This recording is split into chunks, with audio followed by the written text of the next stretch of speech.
तो पुण्यात्मा, अब इस दास का जन्म किसान परिवार में हुआ। और अब पहले तो हम भी उन बैलों ने चलाते रहते थे और उनकी पीड़ा से अब हम खूब परिचित तो सभी थे, ज्ञान था कि इनके साथ ऐसी बीत रही है। लेकिन अब परमात्मा की ज्ञान से हमारी आंखें बन गई। अब इन आँखों से हमें खूब दिखने लग गया। अब पहले जो दुख देखा करते उन प्राणियों का, पशुओं का, बैलों का, अब इस तत्व ज्ञान की रोशनी में याद आता है और कांपनी चढ़ जाती है, कहीं पर रूम खड़े हो जाती है। परमात्मा, ये दुर्दशा हमारी भी होती है। ठीक है, हम भक्त भी थे, भक्ति भी करते थे, लेकिन वो शास्त्र विरोधी। तो हमारे एक बैल था, उसके पैर में पिछले खुरों के बीच में एक 1.5 इंच की कील लग गई और उस कील की ऊपर की जो कैप थी वह टोपी सी कटी हुई थी। किसी ने रिजेक्ट करके समझ गया गली में फेंक दी नालायक ने, और वो बैल के पैर में घुस गई। सुबह सुबह वक़्त से हाली खेत में ले जाता था बैलों को काम लेने के लिए। तो बैल के वह लगी, जब वो पैर तो लंग किया उसने, अंधेरा था, हाली ये नहीं देख पाया किस कारण से लंग होगी। कई बार वैसे भी कंकर पर पैर आ जाने से काफ़ी देर तक बैल लंग करता था, फिर ठीक हो जाता था। ऐसे वो हाली उसको चलाता रहा, बैल भी चलता रहा, उसको भी इतना ज्ञान नहीं होता, जल्दी जल्दी पैर टेकने से वो अंदर घुस गई। डले कंकर लायक का वक़्त ही अंदर चली गई, खाल में घुस गई और रक्त खून खान आना भी बंद हो गया, खेत तक पहुंचा इतना। लेकिन बैल की लंग बढ़ती ही चली गई। आपस में उस समय ये ऐसे ही विचार विमर्श करते थे। हाली कहते थे कि भी बैल के कभी लंग हो जा पैर में, उसको खड़ा नहीं करना चाहिए, सारा दिन काम लेना चाहिए, उसके कोई नस पे नस चढ़ जाती है, वो चलने से, कार्य करने से ही वो ठीक हो जाता है, अन्यथा वो ज़्यादा हानि करती है। इस दृष्टिकोण से उस हाली ने, हमारे अंकल ने, उस बैल को सारा दिन चलाया। पैर सूज गया। शाम को जब आया तो 3 पैरों से चल रहा था वो बैल। आते ही बैठ गया, न चारा चरया न जल पिया, आँखों में पानी पड़े। अब सुबह तक वो पैर सूज गया, सुबह उठा नहीं वो बैल, उठाने से भी नहीं उठा। तो फिर किसी व्यक्ति था, कोई जानकार सा पशुओं का, उसको लाए बुला के उसने देखा पैर सूज गया, ऊपर घुटने तक सोई बन गई। तो उसने देखा कि भी इसके तक गोड्डे में बा आ गया, घुटने में इसका कोई बाव आ गया है और ये सूज गया। तो उसने घुटने पर गर्म पट्टी, कोई वस्तु ऐसी जो बाय के लिए होती है, वो बांधनी शुरू कर दी। अब कील तला गिरी खुरों में नीचे और ट्रीटमेंट हो रहा घुटने का, और वो बोल के नहीं बता पा रहा कि मेरे कहाँ चोट लगी है, क्या लग गया है। अब 1 महीना 20 दिन तो वो बैल वहीं पड़ा रहा बेचारा, वहीं उसको बैठे बैठे का चारा चरा दे, वहीं थोड़ी बहुत उसको जल पिला दे। अब 1 महीने के बाद वो अपने आप पक के पैरों के खुरों के बीच का वो स्थान, उसमें से मवाद लेकर लग गया, रेसा। तब देखा रहा इसके तो पैर में गड़बड़ है। एक व्यक्ति बुलाया, उसने एक ले रखी थी बस पेन सी, नकचुंडी बोल रहे हैं जिसको, जैसे वो नेल कटर टाइप सी।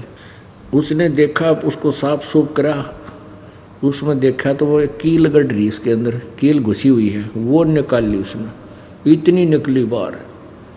उसके बाद वो बैल चैन से आहार करने लगा और जल पीने लगा, फिर वो खड़ा होने लगा।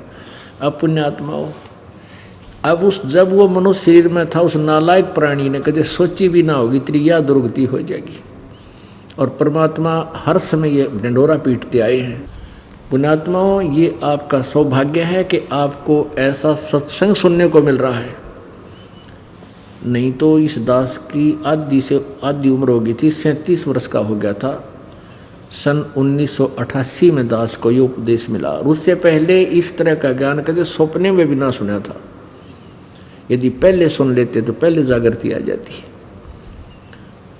तो ये सौभाग्य है आपका कि आपको ये ज्ञान, ये वचन परमात्मा की महिमा सुनने को मिल रही है। आप बहुत ही सौभाग्यशाली व्यक्ति हो। आपके पुण्यों की जितनी प्रशंसा दास करे उतनी थोड़ी समझ लेना। और अब यदि आप आगे बढ़ोगे नहीं, आपने तो ऐसी स्थिति पर आना पड़ेगा कि एक समय ऐसी स्थिति पर आ जाना चाहिए कि उस परमात्मा के अतिरिक्त आपके हृदय में किसी की चाह ना रहे, किसी की इच्छा ना रहे, तब आप सतलोक जा पाओगे। ये कितने दिन में बना सकते हो, कितना अभ्यास कर सकते हो? भक्ति साथ चलेगी। और ये ज्ञान, इस भक्ति और ज्ञान से लास्ट में आपकी ऐसी स्थिति आ जाएगी, ऑटोमेटिकली होगी, बस की बात नहीं रहे आपका। आप यहाँ किसी वस्तु में भी थोड़ी सी लगाव रखना चाहोगे, नहीं सोचोगे, तो कहो मन में ये प्रेरणा, ये ज्ञान ऐसी हिलोर उठाएगा कि भी ये भी अपना को नहीं। और फिर ये है, जहाँ आशा तहाँ बादशाह हुई, फिर ये डर रहेगा कि यदि आज कोई पोते में, पोती में, या कार या कोठी में, बेटा या बेटी में, या किसी अन्य वस्तु, व्यक्ति या उसमें, तो अगर आपकी जरा सी भी आस्था रहेगी तो फिर दुर्गति पहाड़ तबाही शुरू हो जाएगी। तो ये डर आपके हृदय में एक अजब से अलग से बनेगा।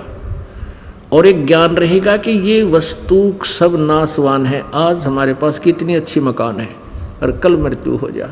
तो इन बातों को आधार बना के आपने उस सतलोक चलना है। अब क्या बताते हैं, नर से तीतू पशुआ की जय, गद्दा बैल बनाई, ये 56 भोग कहाँ मन बोरे, की तकुरडी चरने जाई।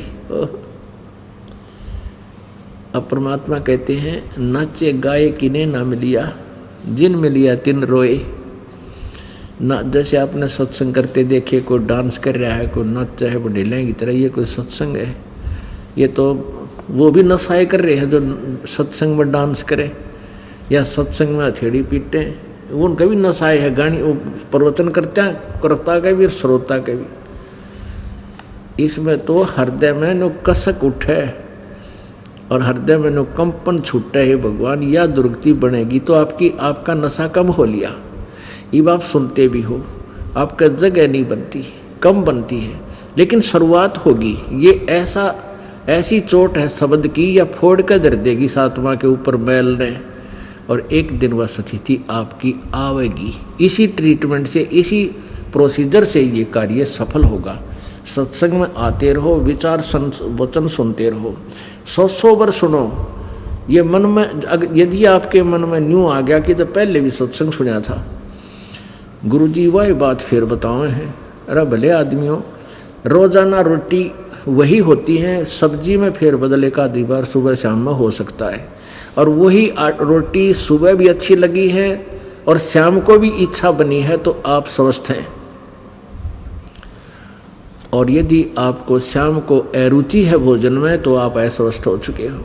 अगर आप ये वीडियो YouTube पर देख रहे हैं तो हमारे चैनल को सब्सक्राइब करें और बेल आइकन को दबाना ना भूलें। अगर आप Facebook पर ये वीडियो देख रहे हैं तो हमारे पेज को लाइक करें।